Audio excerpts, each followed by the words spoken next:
Anton Krieger here. This episode of All Things Green is brought to you by NextGen Clean Energy Solutions, your sustainability easy button from concept to completion.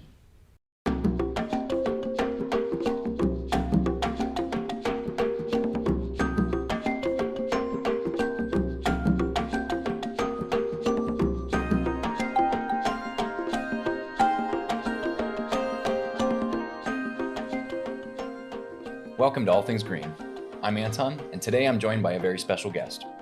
Bev Reed is an environmental activist and partner with an organization called Concerned Ohio River Residents that works towards a more sustainable and healthy future for the Ohio River Valley. Bev, thank you so much for being here today. Thanks for having me. It's great. You drove all the way from Martins Ferry, not Martins Ferry, but Belmont County, which sits on the Ohio River. You started out as a nurse, but you eventually got into environmental justice activism. That's right. What made that transition? I think I enjoyed science. That's why I went into nursing. And it kind of naturally transitioned to environmental work. When the PTTG ethane cracker plant was proposed in 2018 for Belmont County along the bank of the Ohio River. And at that point, I just started learning about it. And we had a campaign then surrounding that. They never did end up building the plant. Congratulations. Yeah. And then, so we switched over to another campaign in 2021, and that was surrounding the facility we're talking about today.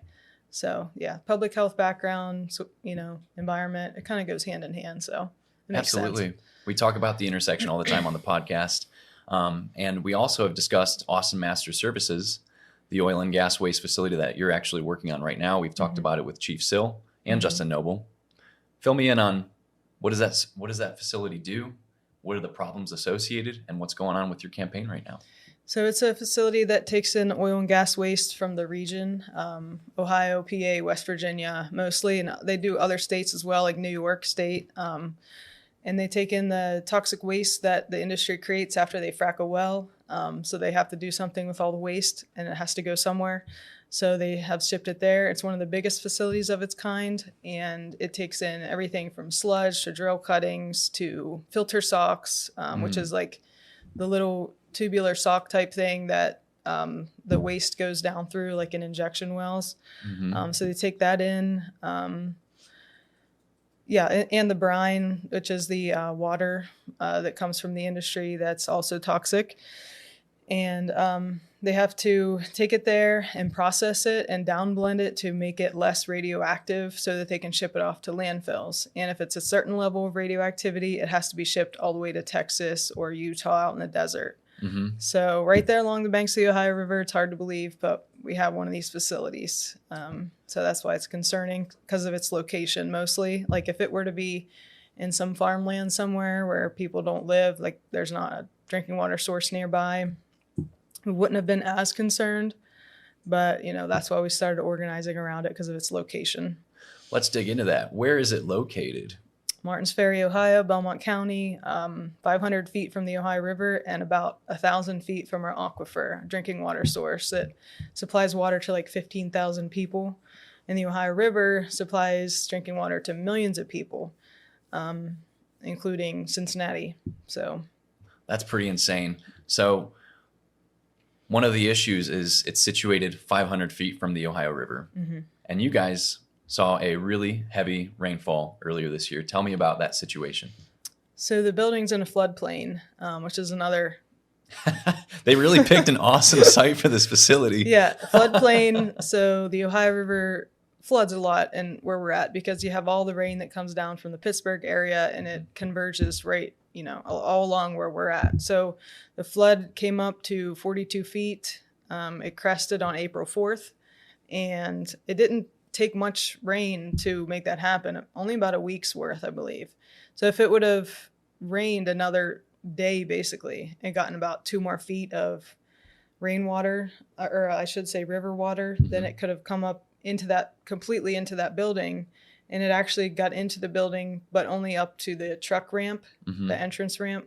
But if it would have gotten a little bit farther up, it would have mixed with all that waste and come back, and a lot of people in Ohio and across the nation would have been talking about this, because We just had East Palestine happen. Mm-hmm. You think about like places like Flint, Michigan, we would have been on the map like that had the flood come up. Yeah, I mean, it was maybe just a few inches away from having the aquifer completely decimated by radioactive and toxic waste. Exactly, because it's a vulnerable aquifer too. It's only 30 feet deep, and it's only like sandstone or limestone, and it's vulnerable to contamination too. It's not like solid bedrock protecting it. Tell me a little bit about what environmental justice means to you. What do environmental justice activists do? I think they raise awareness when they see an issue and that no one else is really looking at, or at least not to the degree that they want. So they start organizing around an issue and, educating others. That's a big part of it, is educating.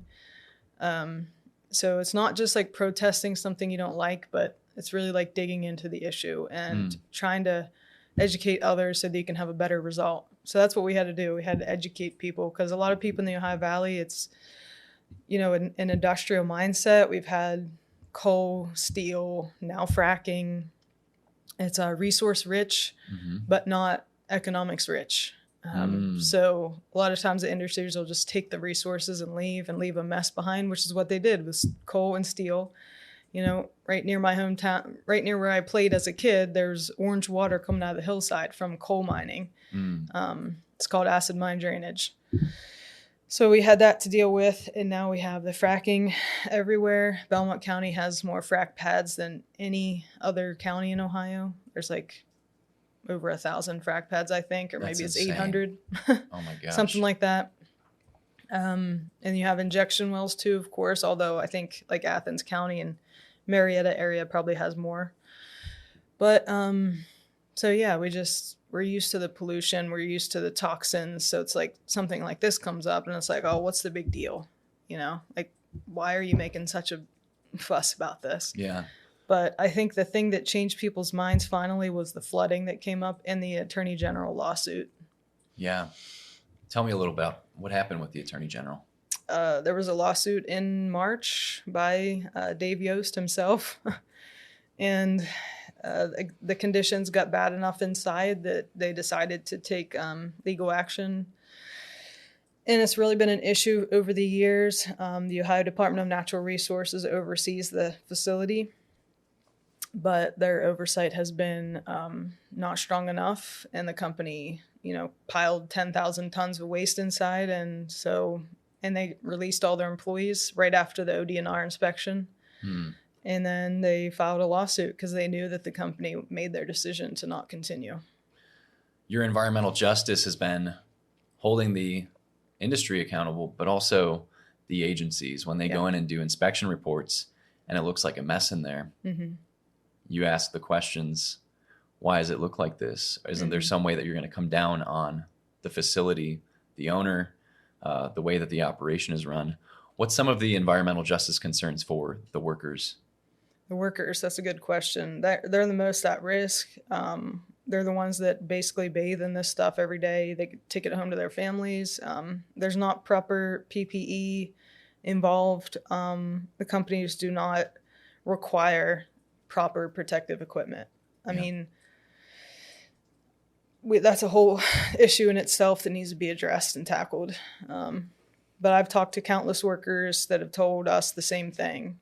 They've come forth and talked to us willingly, on social media, on various occasions. They'll tell us like their story. And some of them do have health issues, and, cancer doesn't show up till years down the road. So I guess we'll see what happens with these guys. But a lot of people who aren't exposed to the extractive industries that Belmont County is exposed to. And you made this point before we got on air. We don't see any frack pads in Cleveland, or we don't see any waste facilities in Cleveland like that. If somebody says to you, Bev, it has to go somewhere, are we just going to stop all of this? Right. Like, it makes sense for it to go here. What would you say to them? It's crazy. You don't put it next to a drinking water source, because people are people at the end of the day. It doesn't matter how much money they have, and the person that you're putting at risk, thousands of people. and there's children that deserve a healthy future. Like, we can't be setting people up for, cancer down the road when we don't have to. Put it somewhere where people don't live and where their drinking water doesn't come from. Simple as that. Figure it out. Yeah. Figure it out. Yeah. Justin Nobel talked a little bit about how it's expensive to ship all of this waste to Utah. But at the end of the day, when it's a $1 trillion, I don't know if it's $1 trillion, but certainly billions of dollars organization, surely they can find a way to make sure that people's drinking water stays intact and it can go where it belongs. Yeah, Justin Nobel is the expert on this. He's traveled the country.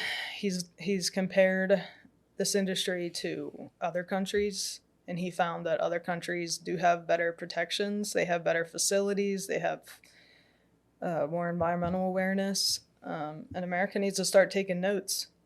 Is this the best country to live in? I'm not sure when it comes to the environment. At least not for Belmont County, right? No, definitely not.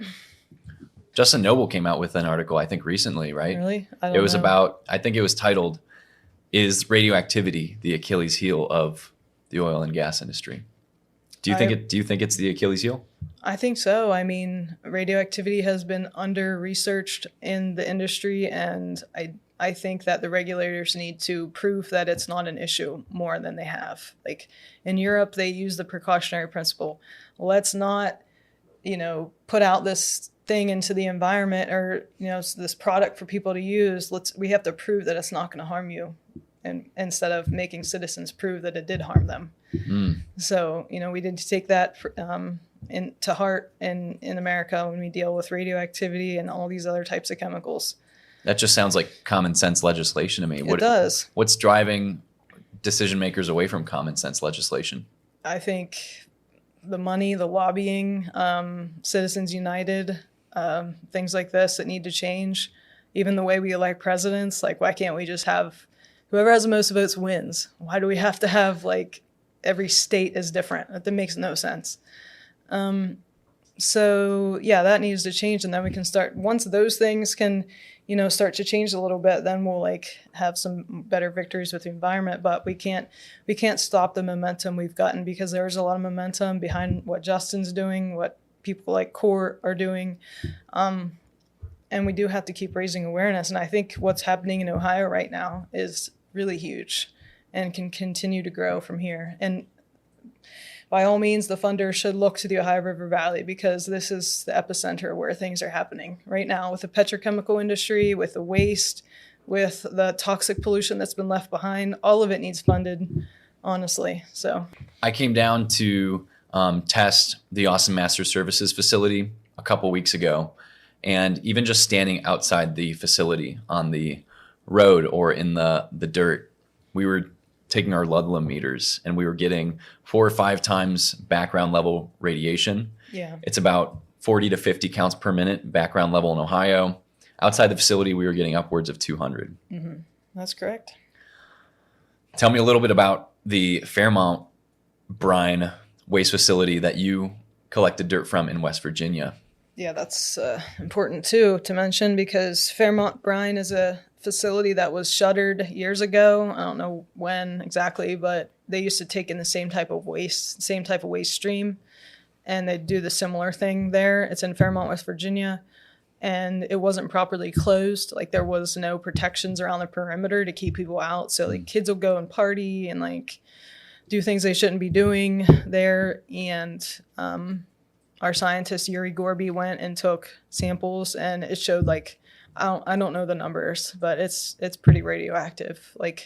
It should be cordoned off and excavated years ago. Yeah. So it's just another example of government lacks oversight. I don't know what's going on with it now, or how quickly the government's moving. Ohio's enough to take my attention. I don't know what's going on in West Virginia. But Bev, tell me a little bit about the challenges that you face.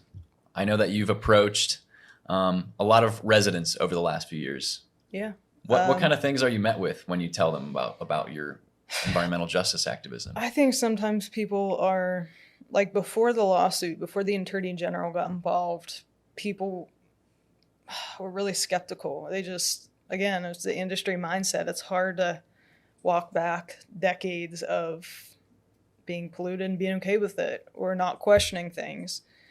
But then after the lawsuit, people all of a sudden were like, oh, okay, maybe this is an issue. Like, if the attorney general is concerned, maybe we should look at this again. It's crazy how people flip-flopped. And we tried to tell people before, but they weren't paying enough attention. But after the lawsuit, things changed quickly.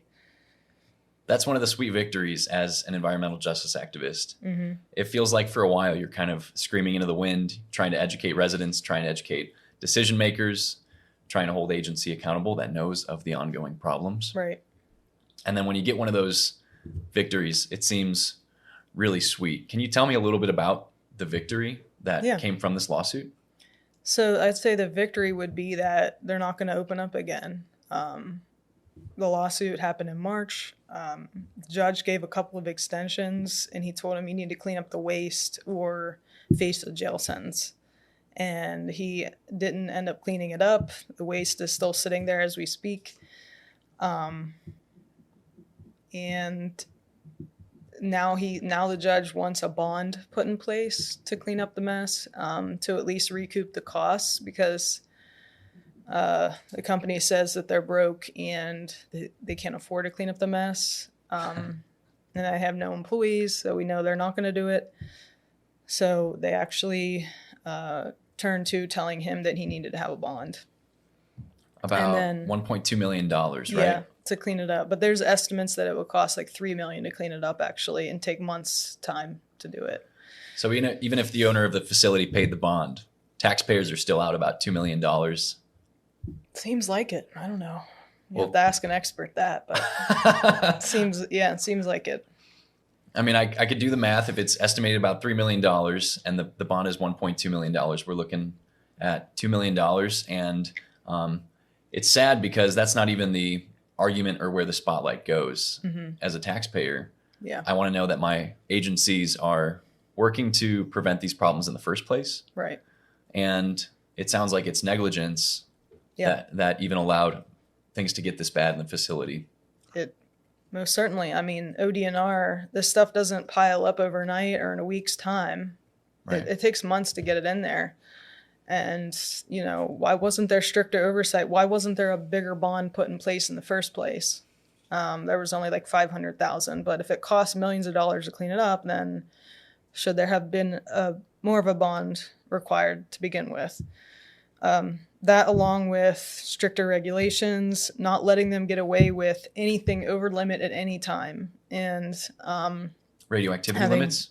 No, the amount of waste in there. Amount of waste. Yeah, just the sheer volume. But also better worker protections. I really think they need to have constant monitors on their bodies at all time to see what they're really getting dosed with. They need to require showers before they go home. They need to require breathing apparatuses. I've heard that it's very hot in these buildings and they don't want to wear the breathing protection because they can't breathe as it is, let alone with a mask on their face. Mm-hmm.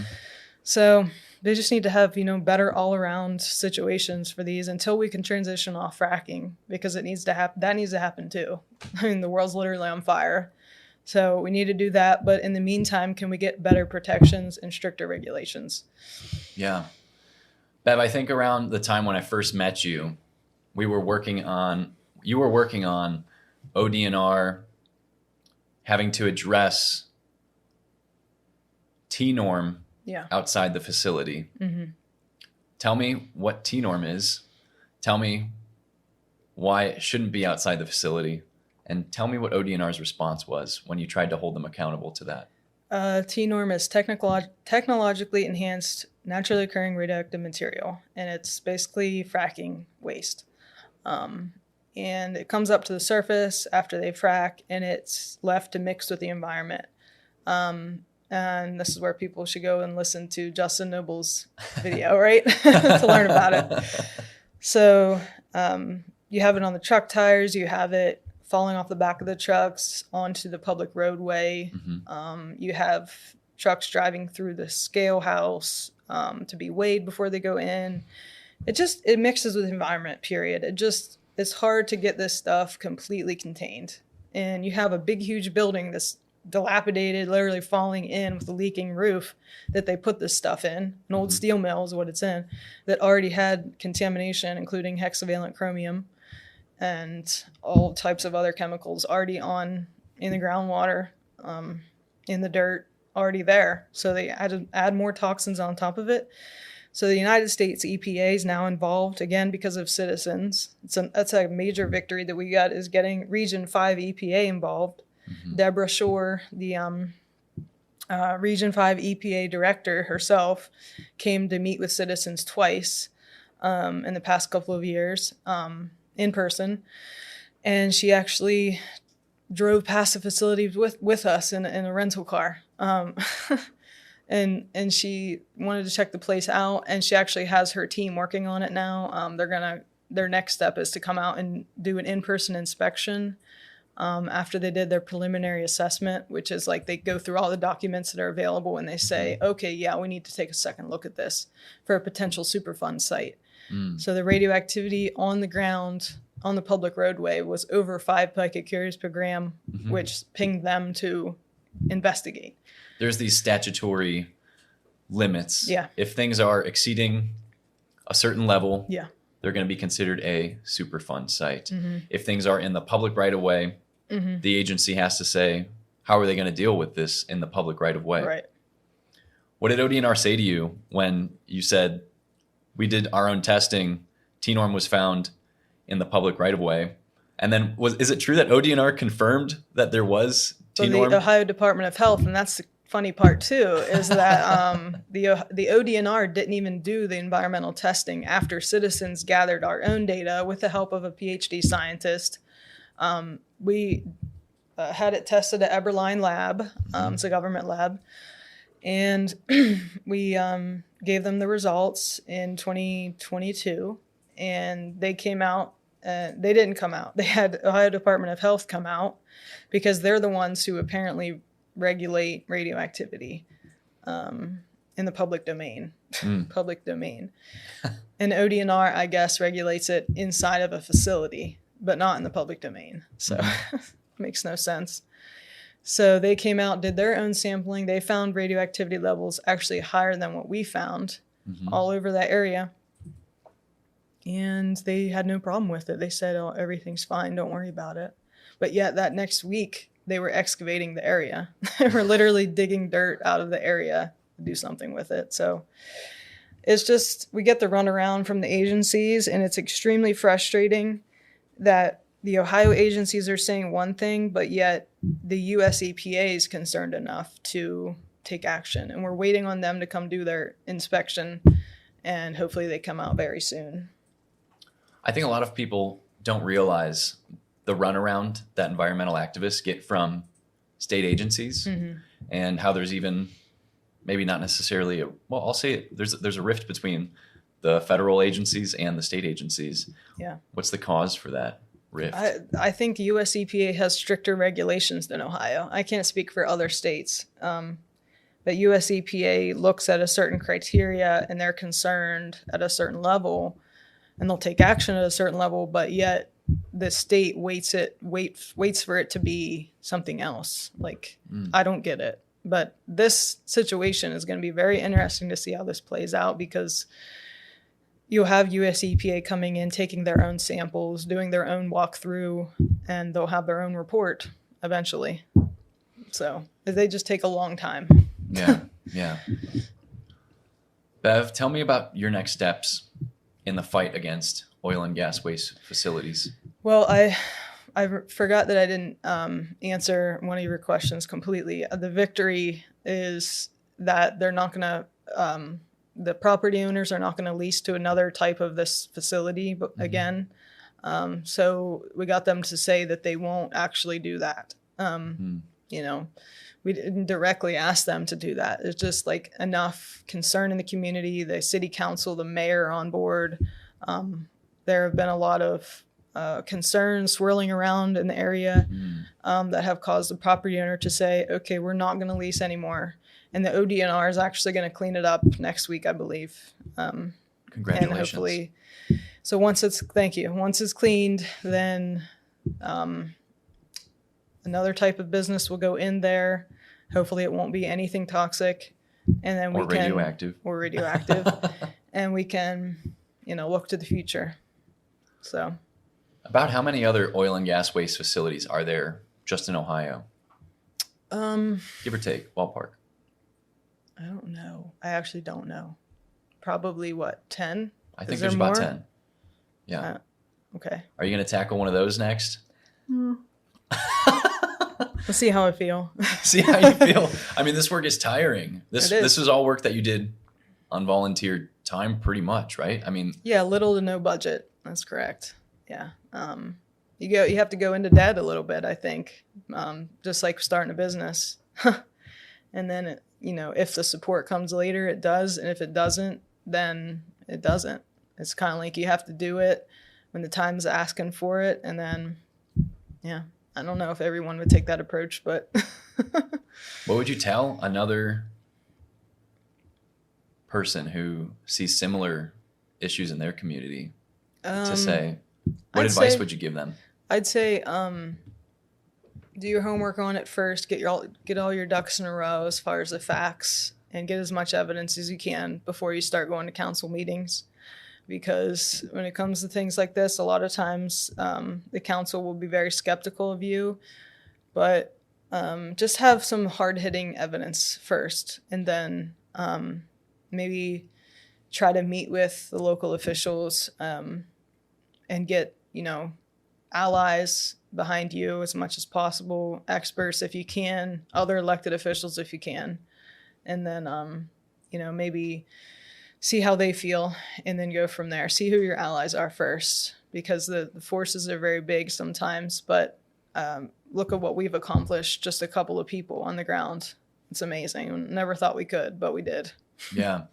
Going from a facility that had tons of waste in it, radioactive waste, workers trudging through radioactive sludge, to a building that is shut down, an owner that is in contempt and owes the state $1.2 million. Yeah. And a facility that will cease to exist after in 3 or 4 years' time. About? No, now. Less? I'd say they're not gonna lease again to another company. Yeah. So it's pretty much, once it gets cleaned up in the next couple of months, then hopefully we can just move on. That's super. Yeah. What kind of allies have you found along the way in the Ohio River Valley or beyond? What are the people that you look for? I'd say before the lawsuit, we had less allies. After the lawsuit, there was more people that, jumped on board, including city council, people like that, and then citizens as well. Other groups in Ohio working on similar issues, Buckeye Environmental, people who have been working at this more years than I have, decades, that know the gaps in the Ohio regulations and have been pushing for something better. And they have been successful, especially recently. It seems like the tide is turning. And again, we just want better regulations. We know we're not going to stop the industry. That's not the goal. Yeah. I think the massive forces have to stop that, people using less, less consumption in general, of course. But until we get there, we have to protect people so that people aren't dying of weird illnesses and cancer and things like that. And environmental disasters that we can't walk back from, like contaminated aquifer, contaminated river, contaminated air, the animals getting poisoned. We just can't keep doing this. So the whole industry in general needs to be regulated more. Absolutely. So, in Ohio and beyond, I'm sure.